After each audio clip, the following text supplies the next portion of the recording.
Welcome to Survivor Scale, the show where we break down all of horror's greatest characters to find out who has the skills, experience, and mentality to be the ultimate survivor. I'm H2 Mass, and today I'm breaking down every main character in Ty West 2022 sexceptional, sex-filled sextravaganza,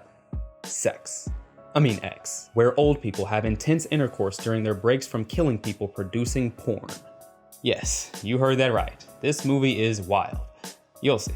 Filled with some great kills, gruesome practical effects, and a grainy tone that pays homage to 1970s horror, X manages to not only meet my expectations, but many times exceed them, addressing the oftentimes dark and unspoken realities that come with aging, all while offering a well-rounded cast of characters that find themselves forced to prove their worth in a variety of perilous situations.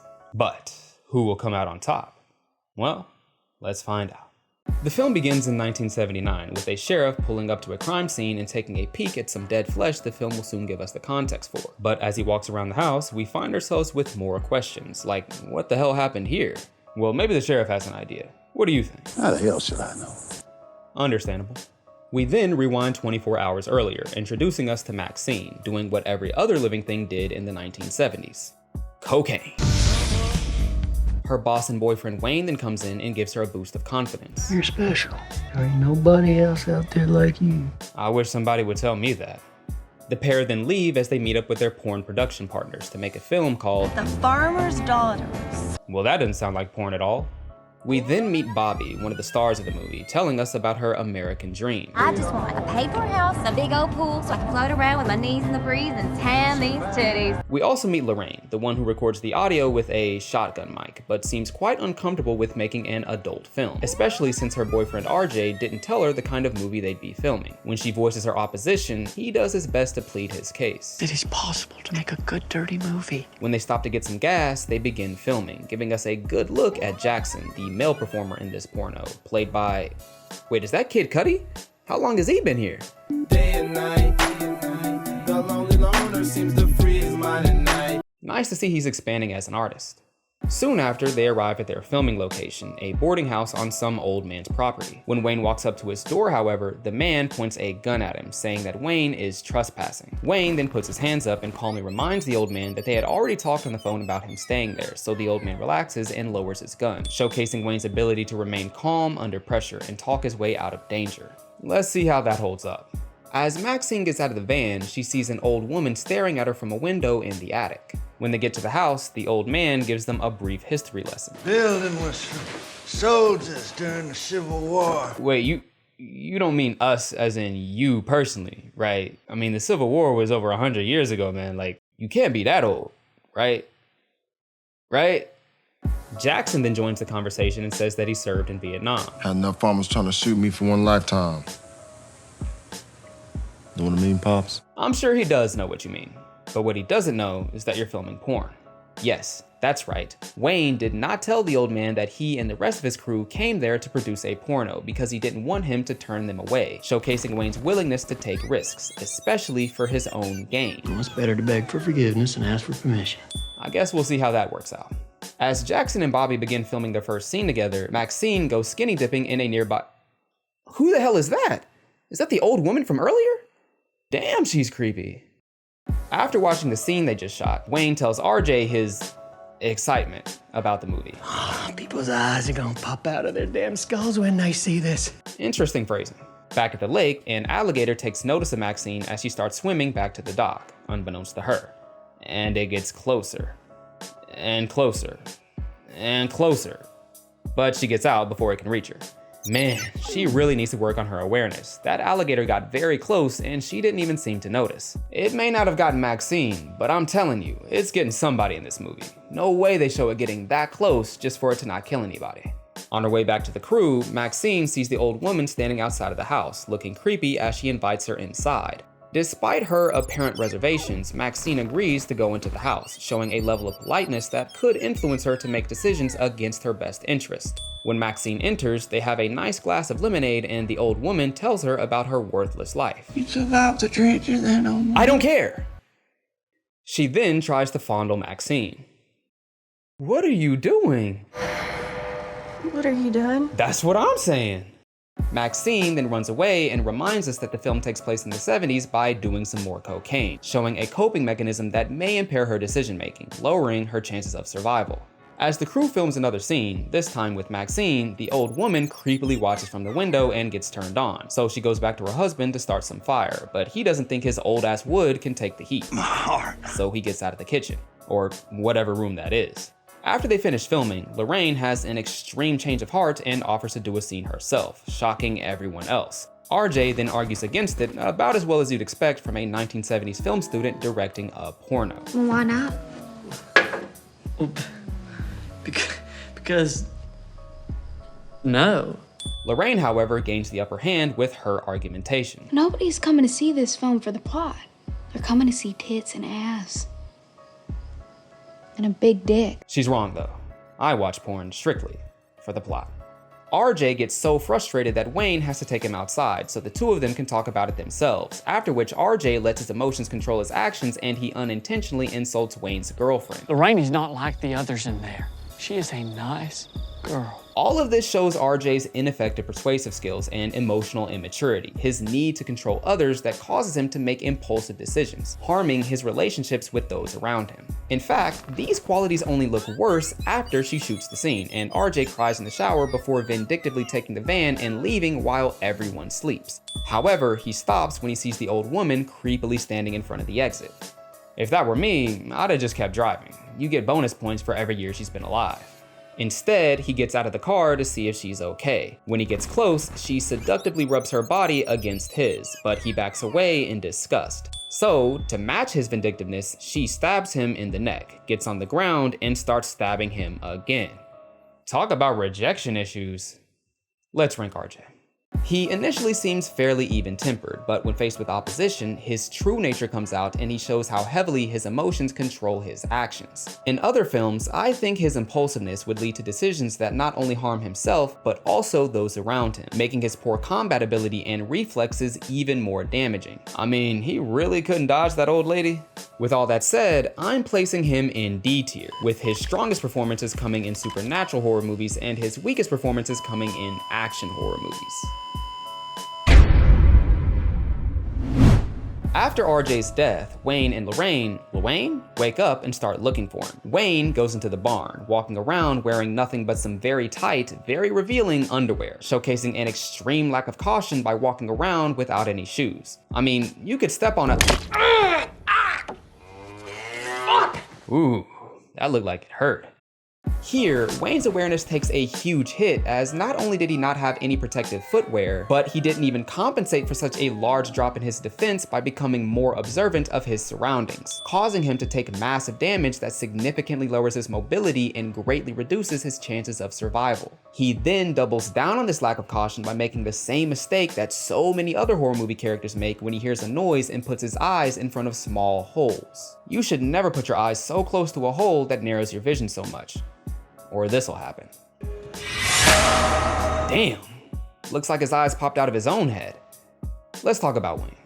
As the funny guy, I'm sad to see Wayne go, but I'm certainly not surprised. In the moments leading to his death, he made so many mistakes that I'm debating whether or not he belongs in F tier. While most of his qualities didn't stand out as particularly bad, one of the most important qualities, his sense of caution, was laughably poor, convincing me that in many other horror movies, he'll be the first one to die. I mean, he nearly was in this one too. He'll just stumble into danger without even a whiff of its presence. He may have had great confidence, but if it caused him to walk around a barn wearing nothing but nut-hugging underwear, it was probably too much. I want to rank him higher, but that lack of caution is just too much to ignore, so I'm placing him in D tier, with his strongest performances coming in found footage horror movies and his weakest performances coming in survival horror movies. During Wayne's time in the barn, Lorraine sees the old man, who can't seem to find his wife, so he asks Lorraine to help him look for her, telling her to go into the cellar to get a flashlight. Look, you can't go into that cellar. It's obviously a trap. Oh, you're going in anyway? Let's see what happens.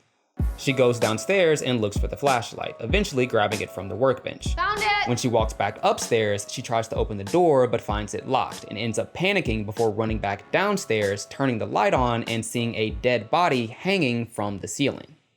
So what's your analysis of all that's going on, Lorraine?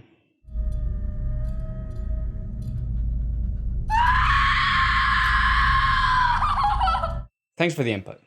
Here, Lorraine's naivete leads her into a dangerous situation, showing how damaging trust can be. Had she been more skeptical, she likely could have avoided going into the cellar alone, and probably wouldn't be wondering why there is a hung man hanging from the ceiling in this old couple's dirty cellar. A bit later, Jackson wakes up and sees the old man. When he asks what the old man is doing walking around so late at night, the old man says that he's looking for his wife. But Jackson displays some cynicism and observational skills when he questions why he would need a shotgun to do so. Still though, he offers to go with the old man to help him look for his wife, revealing a level of selflessness that could certainly harm him. Meanwhile, the old woman walks into Maxine's room and pulls off her sheets. She then starts disrobing and lays next to Maxine so she can rub her bloody hands over her body. As Jackson looks for the old man's wife, he sees his flashlight lying in the water and rushes in to help him, but he's not there. This must be a trap for the alligator! Wait, no, he's getting out of the water. I'm telling you, man, that alligator is gonna get somebody. When Jackson gets back out of the water, he displays a concerning lack of vigilance when he walks with his head turned and gets startled by the old man. Oh, shit! You scared me, Pops. The old man then reveals some hostility when he starts talking about being unable to satisfy his wife and the envy he feels towards younger men. But Jackson doesn't recognize this change in demeanor, so he doesn't react well when the old man points his gun at him and pulls the trigger. Damn, I thought that alligator was gonna get him. Well, let's rank Jackson. As a veteran, Jackson seems to have some military skills, even though we don't get a thorough demonstration of them. Based on what we do see though, he seems to keep his composure well, even under pressure, though maybe too much since he reacted so poorly to the old man pointing the gun at him. I guess he didn't get shot at by enough farmers back in Vietnam. Most critically though is his selflessness. Despite seeming to showcase some good awareness and skepticism when he sees the old man with a shotgun, he still decides to help him and doesn't keep his guard up while doing so, which makes me very uneasy about his chances against manipulative enemies. With all that said, I'm placing him in C tier, with his strongest performances coming in survival horror movies and his weakest performances coming in folk horror movies. Meanwhile, the old woman continues rubbing on Maxine, who finally wakes up and screams when she realizes what's in front of her. The old woman then waddles away. I'd scream too if I saw this in my bed. Back in the cellar, after Lorraine manages to find a hatchet, she uses it to break a hole in the door. However, she makes a similar mistake to Wayne by putting her hand through the door with very little vision of the other side, making it easy for someone to do that. She then displays poor reflexes as she doesn't immediately pull her hand back through the door after the first strike and gets hit a few more times, damaging herself even further. I'd have pulled my hand back so fast if I had gotten hit like that, and it wouldn't have taken 3 strikes to do so. Back at the boarding house, Maxine forgets that we already know what year it is and decides to do some more cocaine. We know it's the 70s, okay? Out of, I guess, his sense of selflessness, Bobby goes looking for the old woman and finds her standing naked by the lake. She puts a blanket around her, but the old woman slaps her and mirrors her husband by revealing her hostility when she tells Bobby that she doesn't deserve to be beautiful. Bobby, like Jackson, doesn't recognize the danger of her situation, and the old woman pushes her into the lake.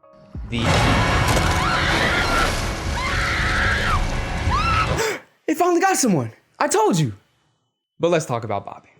Bobby's quality is largely unknown, as she's not given much of an opportunity to display her capabilities, not encountering any clear danger until mere moments before her death, and with the little information she had at the time, didn't have much reason to see the old woman as a threat, which ultimately led to her downfall. However, she didn't question why everyone else was gone after she woke up, which, if she had, could have helped her recognize the danger of her situation and respond to it more effectively. So while she could be much better than she showed in this film, I'm going to tentatively place her in D tier, with her strongest performances coming in found footage horror movies and her weakest performances coming in surreal horror movies.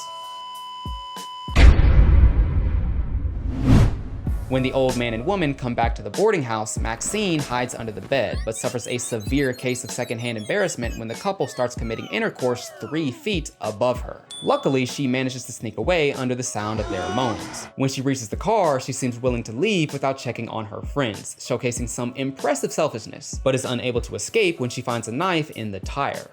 Horror movies often make it seem like you need a car to get away. But look, I will walk from Texas to New York if that's what it takes. I'm not staying in a pit of death any longer than I have to. Sometimes you need to just go, even if you can't drive. Unwilling to walk, Maxine then hears Lorraine screaming inside the house. Before she goes to help her though, Maxine grabs a gun from the glove box, displaying great caution and preparation skills to protect herself after recognizing danger and heading into unknown territory. Maxine then heads into the house and finds Lorraine, who screams for her to let her out. Maxine tells her to quiet down, but Lorraine dismisses her and continues yelling, revealing a stark contrast in their levels of composure. To be fair though, Maxine didn't have her hand broken like Lorraine did. Lorraine then makes her bad performance even worse as she runs away from Maxine, the one person left who would help her, not realizing that everyone else has been killed. When she gets out of the door, she... Yeah, that. Let's talk about Lorraine. Let me be clear, Lorraine is not good. In fact, she is bad. Despite how quickly Wayne's performance dropped in the moments before his death, Lorraine somehow surpassed him. Any positive attributes she may have displayed completely evaporated when she runs away from Maxine and gets a shotgun shell to the face. Such emotional fragility, mixed with her naivete and poor reflexes, drops her all the way down to F tier, with her strongest performances never coming, like The Old Man, and her weakest performances coming in action horror movies. As the old man pulls Lorraine's body into the house, he has a heart attack and Maxine takes advantage of the moment by pointing the gun at the old woman and forcing her to give her the keys to their truck. He's having a heart attack. I don't give a shit. Where are the fucking keys? After she gets the keys, she tries to shoot her, but like in many horror movies, the gun clicks, revealing an oversight by Maxine as she should have checked the ammunition before she tried to use the weapon. The old woman then reaches for the shotgun, but instead of running away or trying to grab it before her slow ass can get to it, Maxine shows some pretty poor urgency and just keeps trying to pull the trigger to no effect, giving the old woman time to... Damn, she went flying. I think she broke her hip. Luckily, Maxine's reflexes are top tier, allowing her to dodge when the old woman shoots at her. Maxine then slowly walks out of the house, victorious. For some reason though, the old woman asks for help, but Maxine shows an impressive lack of empathy and tells her to be quiet. As Maxine walks towards the truck, the old woman begins insulting her. You're not special! So Maxine shows some more pettiness and turns the old slow woman into a speed bump, doing some more cocaine as she drives away. All right, I get it. Let's talk about Maxine. Despite a few issues here and there, Maxine performs pretty well for the most part. She may not have had strong awareness when she didn't question where everyone else was when she woke up, but she did show good practical thinking and reflexes thereafter. Most importantly though, her morality didn't prevent her from doing well. Sure, she could have tried to shoot the old woman as soon as she had the opportunity, but such extreme aggressiveness is rare in protagonists, so I don't hold it against her that much. All in all though, she's pretty capable, but is held back by a few holes, so I'm putting her in B tier, with her strongest performances coming in zombie movies and her weakest performances coming in sci-fi horror movies. Now it's time to give out the awards. Well, one award and one whatever the opposite of an award is.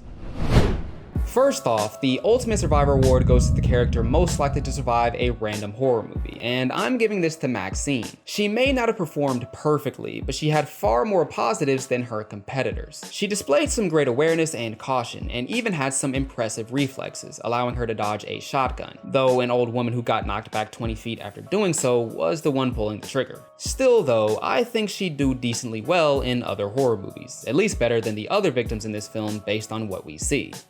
Maxine is the ultimate survivor.